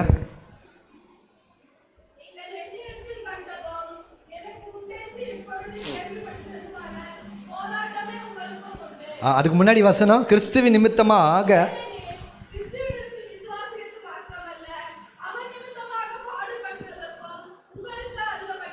ஹல்லேலூயா. கிறிஸ்துவின் நிமித்தமாக எல்லாமே விசுவாசம்தான். இல்லை, இந்த 1ஆம் தேதி செய்தியை நீங்கள் வேணால் பாருங்கள், எல்லாமே விசுவாசம்தான். இயேசுக்கிட்ட வரவங்க எல்லாமே ஏதோ ஒரு நம்பிக்கையோட ஒரு விசுவாசத்தோட, நான் இயேசப்பா கிட்ட போனால் என் வாழ்க்கையில் இந்த ஒரு நன்மை நடக்கும், நிச்சயமாய் நடக்கும், அதில் எந்த தவறும் இல்லை, எந்த மாற்று கருத்தும் இல்லை. ஆனால் பவுல் அதை ஒரு படி செலுத்துறது, கிறிஸ்துவின் நிமித்தமாக எல்லாமே விசுவாசம் தான். பரலோகத்துக்கு போகணும்னு நினைக்கிறது அதுவும் ஒரு விசுவாசம் தான். எப்படியாவது பரிசுத்தமாக நினைக்கிறது விசுவாசம் தான். எல்லாமே விசுவாசம் தான், எல்லாத்துக்காக விசுவாசிக்கிறீங்க. ஆனால் அந்த விசுவாசத்தின் மூலமாக பாடுகளையும் நம்ம ஏற்றுக்கொள்ள வேண்டும் அப்படின்னு சபையை பார்த்து சொல்லுகிறார். அந்த விசுவாசத்தோட பாடுகள் வரும், பாடுகள் வரும்பொழுது சோர்ந்து போதாதீங்க. பாடுகளையும் கிறிஸ்துவின் நிமித்தமாக விசுவாசிக்கிறதுக்கு மாத்திரமல்ல, அவர் நிமித்தமாக பாடுபடுவதற்கும் நமக்கு ஆண்டவர் எங்கேயாவது சொல்லியிருக்கிறாரா? இல்லைன்னு சொல்லிட்டு பாடுபடுவதற்கும் நமக்கு. அப்போ இயேசு அப்படின்ற நாமத்தை பெற்றுக்கொண்டால் அதனோட பாடுகளும் நம்முடைய வாழ்க்கையில் கூட வருகிறது. அதுக்கு அடுத்த வசனம் வாசிங்கம்மா. எனக்கு இருக்கிற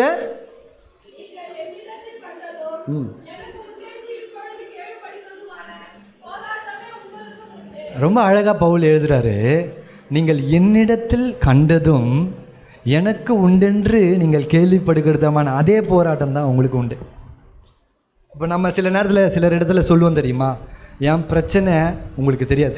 பவுலுடைய வாழ்க்கையில் சிறையில் கட்டப்பட்டிருக்கிறாரு, அவருடைய சூழ்நிலை எப்படி இருக்குது, அவருக்கு உச்சிதங்களை ஆசீர்வாதங்களை கொடுத்து அனுப்புகிறாங்க. ஆனால் பவுல் எப்படி சொல்கிறார் அப்படின்னா, எப்படி அந்த ஜனங்களை அவர் எப்படி பார்க்குறாருன்னா தன்னை போலவே பார்க்குறாரு. அப்பா, நான் ஏதோ சிறையில் இருக்கிறதுனால நான் ரொம்ப அதிகமாக கஷ்டப்படுறேன், நீங்கள் சிறையில் இல்லாததுனால நீங்கள் குறைவாக இருக்கிறீங்கள, என்னிடத்தில் நீங்கள் கண்டதும் என்னிடத்தில் உண்டென்று கேள்விப்படுகிறீங்க, அதே போராட்டத்தை நீயும் போராடுற, நீயும் இயேசுக்காக போராடிட்டு இருக்கிற நல்ல போர் சேவகனாய். ஹல்லேலூயா. அப்போ வித்தியாசப்படுத்தி பார்க்கல, என்ன மாதிரி தான் அவனுக்கும் பாடு இருக்குது இல்லை. அப்போ சபைக்கு வரும்பொழுது இந்த ஒரு காரியத்தை நம்ம யோசனை வச்சுக்கிங்களேன். முதிர்ச்சி அடைந்த ஒரு கிறிஸ்தவன் அவன் எப்படி இருப்பான் அப்படின்னால, என்ன மாதிரி தான் அவனுக்கும் பிரச்சனை, என்னுடைய பிரச்சனை நான் பெருசாக பார்க்க மாட்டேன், என்னை போல் அவனுக்கும் பாடுகள் உண்டு, என்னையை போல் அவனுக்கும் பிரச்சனைகள் உண்டு அப்படின்னு சொல்லிட்டு இந்த சிந்தையோட நம்ம பொதுவாக எப்படி யோசிச்சிருவோம் இல்லையா, இப்படி தானே யோசிப்போம். இல்லை என் பிரச்சனை உங்களுக்கு தெரியாது பாஸ்டர். சில நேரத்தில் பாஸ்டர் கிட்ட கூட நம்ம சொல்லுவோம், என் இடத்துல நீங்கள் இருந்து பார்த்தீங்கன்னா தெரியும், என் இடத்துல இருந்து யோசிச்சிங்கன்னா தெரியும். நான் பவுல் சொல்கிறார், நான் உங்கள் பாடுகளை குறைச்சும் பேசலை, என் பாடுகளை குறைச்சும் பேசலை, நீங்கள் படுகிற பாடுகள் கிறிஸ்துவின் நிமித்தமாகத்தான். ஹல்லேலூயா. ஏன்னா கிறிஸ்துன்ற ஒரு அந்த வார்த்தை இல்லாமல் இருந்திருந்தா நீங்கள் எப்படி வேணால் வாழ்ந்திருக்கிறோம். இங்கே இருக்கிற ஒரு சிலர் என்னால் சொல்ல முடியும், யாக்கோபை போல ஜித்தர்கள்லாம் இருக்கிறீங்க, எப்படி வேணால் வாழ்ந்திருக்க முடியும், நல்லாவே வாழ்ந்திருக்க மாட்டீங்க. ஆனால் அது எல்லாம் எதுவும் வேண்டாம் ஆண்டவரே, எனக்கு நான் உங்களை பின்பற்ற வந்துட்டேன். வாழ்வானாலும் சாவானாலும், கஷ்டமானாலும் நஷ்டமானாலும், கஞ்சானாலும் கூட நான் உங்களை நம்பி வந்துட்டேன் ஆண்டவரே, என் வழியை நான் மாற்றிக்க மாட்டேன். அதனால தான் போராடி கொண்டிருக்கிறோம். ஹல்லேலூயா. 2 நிமிஷம் ஆகாது. மற்ற மனுஷங்க, இந்த உலக மனுஷங்க சம்பாதிக்கிறது போல ஏதோ ஒரு காரியத்தை செஞ்சு சம்பாதிக்கிறதுக்கு 2 நிமிஷம் ஆகாது. எது நம்மளை தடுக்குது தெரியுமா? கிறிஸ்துவின் நிமித்தமாக. ஹல்லேலூயா, ஹல்லேலூயா. அப்போ நம்ம ஈஸியாக ஜட்ஜ் பண்ணிட்டு போயிடுவோம். என்ன தெரியுமா? அவங்க லைஃப் மாறி இருந்தால் ஆண்டவர் ஆசீர்வதிச்சிருப்பார். இல்லைங்க, அப்படி ஜட்ஜ் பண்ணாதீங்க. உங்களுக்கு இருக்கிற அதே பாடுகள் தான் அவங்களுக்கும் இருக்குது, உங்களுக்கு இருக்கிற அதே பிரச்சனை தான் அவங்களுக்கும் இருக்குது. இதை நம்ம புரிஞ்சுக்கிட்டோம் அப்படின்னால, இந்த சிந்தையில் தோன்றிருச்சுனால அதுக்கு அடுத்த வசனத்தை நம்ம அப்படியே செய்வோம். வாசிங்க, அடுத்த வசனம் வாசிங்க. 2:1.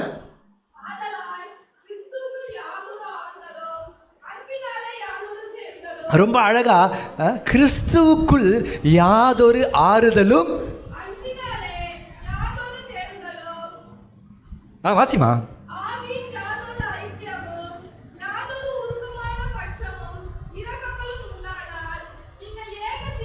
ஹல்லேலூயா.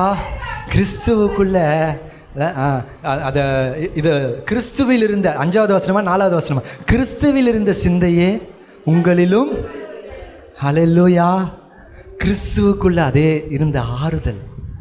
நீங்கள் ஒருவேளை யோசிக்கலாம், ஆண்டவரே நான் ஆறுதலை தேடி கொண்டிருக்கிறேன், நான் என்ன ஆண்டவரே யாருக்கு ஆண்டவரே ஆறுதல் சொல்ல முடியும்?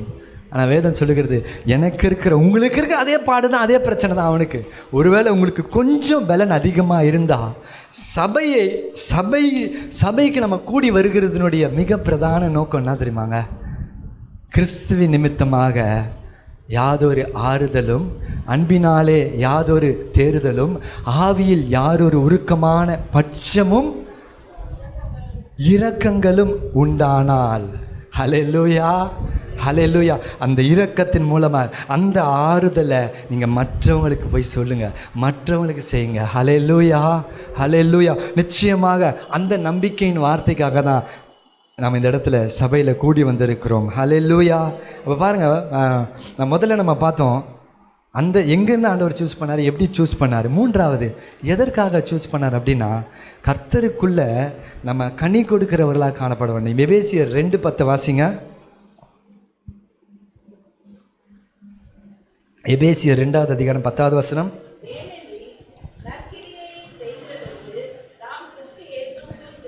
எபேசியர் 2வது அதிகாரத்தில் நம்ம ஏற்கனவே என்ன வாசனை? கிருபையினாலே விசுவாசத்தை கொண்டு ரட்சிக்கப்பட்டோம், இது உங்களால் உண்டானதல்ல, இது தேவனுடைய ஈவன் எல்லாத்தையும் சொல்லிட்டு அடுத்தது பாருங்க, நான் உன்னை ரட்சித்துட்டேன், இப்போ எதற்காக ரட்சித்திருக்கிறேன்னு அழகாக சொல்றார். ஏனெனில்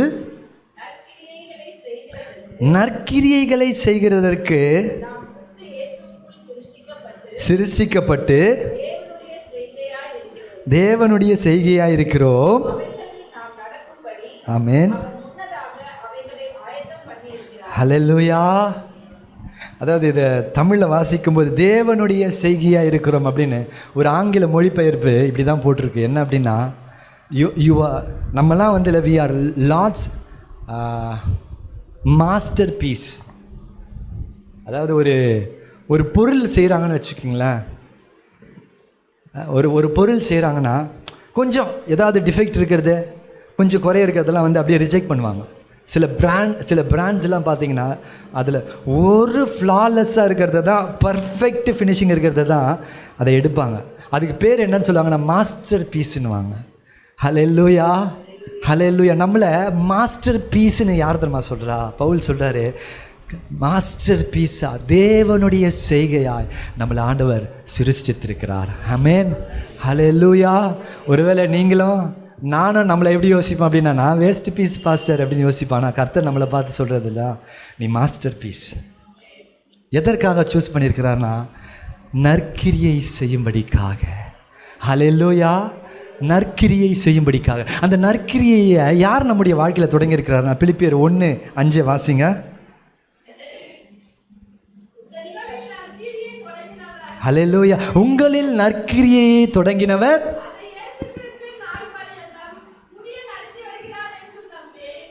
எப்போ தெரியுமா நம்ம வாழ்க்கையில் பொய் சொல்கிறதுக்கு கஷ்டமாக இருந்தது, பொய் சொல்ல முடியல. எப்போ தெரியுமா சில பாவங்களை செய்யும்போது நமக்கு ஐயோ அது ரொம்ப கஷ்டப்படுச்சு தெரியுமா? எப்போ தெரியுமா? உங்களில் நற்கிரியை ஒருவர் செய்ய தொடங்கிவிட்டார். ஹல்லேலூயா, ஹல்லேலூயா. ஒன்றும் சும்மா இங்கே அமர்ந்துட்டு இல்லை. ஒருவேளை பிரச்சனைகள் பாடுகள் வழியாக போகிறீங்க, ஆனால் பிரியமானவர்களே, ஆண்டவர் நம்மளை பார்த்து சொல்கிறாரு, உங்களில் நற்கிரியையை நாம் தொடங்கிக்கல, இயேசு தொடங்கியிருக்கிறார். அந்த நற்கிரியை எது வரைக்கும் நடத்துவார்னா, கிறிஸ்து வர வரைக்கும் ஆண்டவர் நம்மளை விட மாட்டார். அவருடைய மாஸ்டர் பீஸா, அவருடைய அலங்கார பொருளா. யோசிச்சு பாருங்க, அந்த ஆர்கியூ ஷாப்பில் போயிட்டு இல்லை, பயங்கர அழகான ஒரு பொருளை வாங்கிட்டு வந்துட்டீங்க அப்படின்னு, கொஞ்சம் அது விலை அதிகமாக இருக்கும், அதை வாங்கிட்டு வந்து வீட்லேயே, உங்கள் வீட்டுக்குள்ளேயே இல்லை, இருக்கிறதுலே பெஸ்ட்டான இடத்துல, எல்லார் பார்வையும் படும்படியான இடத்துல தான் நம்ம வைப்போம்ல. ஹல்லேலூயா. ஆண்டவர் நம்மளை கொஞ்ச நாள் அப்படி தான் உருவாக்கிட்டு இருக்கிறாரு. நம்மளை உருவாக்கி அவருடைய சாயலாக, அவரை போல பேசினா எப்படி பேசினா அவரை மாதிரியே பேச்சு இருக்கிறோம், எப்படி பார்வை பார்த்தா அவரை மாதிரியே பார்வை இருக்கும், எப்படியுடைய ஒவ்வொரு செயலையும், உங்களுடைய ஒவ்வொரு செயலையும் அவரை போலவே மாறி இல்லை. நான் கொஞ்ச நாள் கழிச்சு நம்மளே யோசிப்போம், ஆண்டவரே என் லைஃப்பில் நிறைய மாறிடுச்சு, ஆண்டவரே என் லைஃப்பில் நிறைய மாறிச்சு, நான் முன்ன போல இல்லை. ஹல்லேலூயா. நான் முன்ன போல இல்லை, எனக்குள்ள நிறைய மாற்றங்கள் நடக்குது. எங்கே நடக்குது? நீங்கள் விட்டு கொடுக்க உங்களுக்குள்ள நற்கிரியை செய்ய தொடங்கினவர் உங்களை இயேசுவை மாதிரியே மாற்றிக்கிட்டே இருக்கிறார். இயேசுவை மாதிரியே மாற்றிட்டு இருக்கிறார். 1 யோவான் 3:2 வாசிங்களா.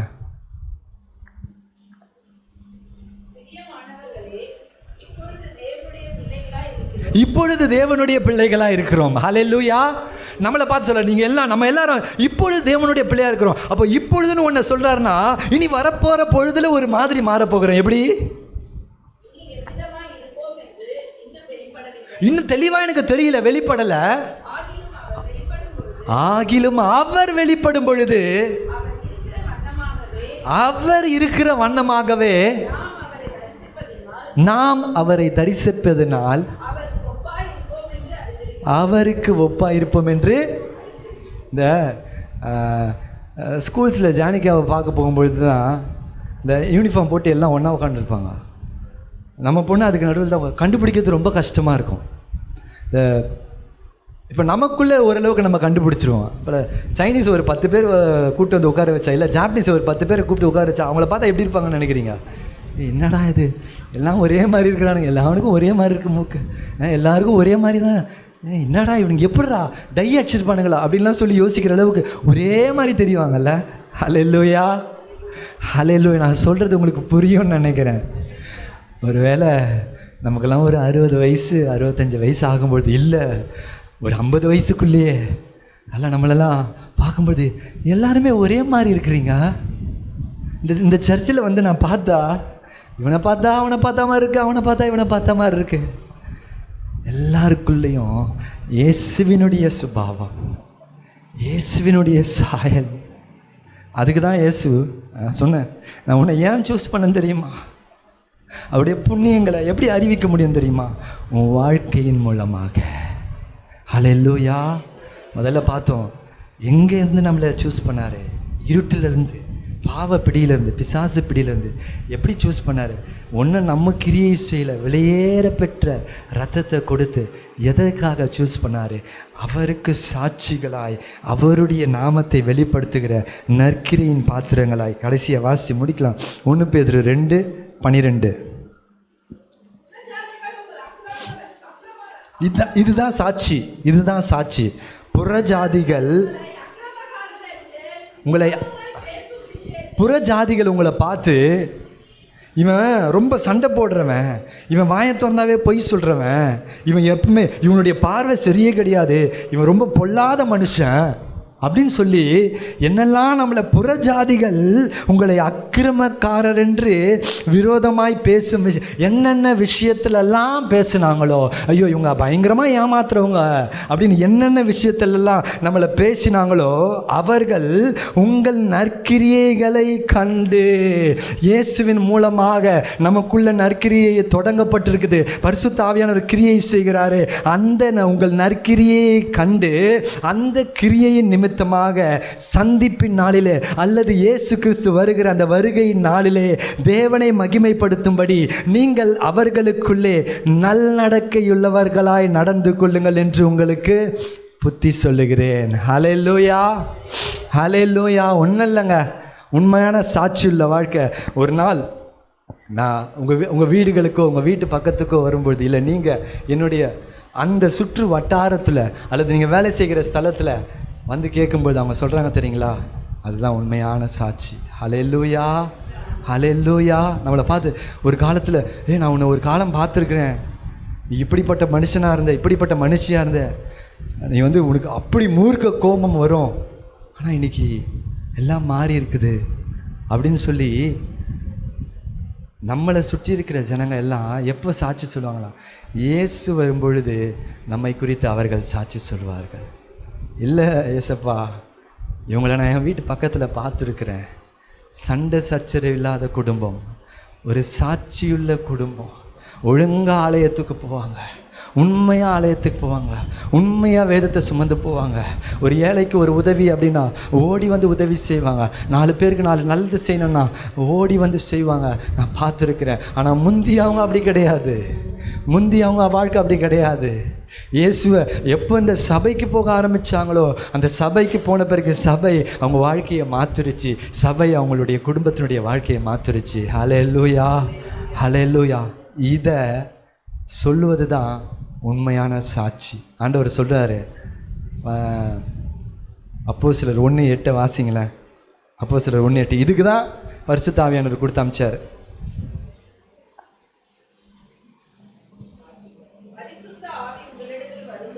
வரும்பொழுது நீங்கள் பலனடைந்து எருசலேமிலும் யூதேயா முழுவதிலும் சமாரியாவிலும் சேர்த்துக்குங்க, ராயபுரத்திலும் எங்கே நாம் இருக்கிறோமோ அங்கே எங்கே இருக்கிற இடத்துல எனக்கு சாட்சிகளாய் இருப்பீர்கள். ஹல்லேலூயா.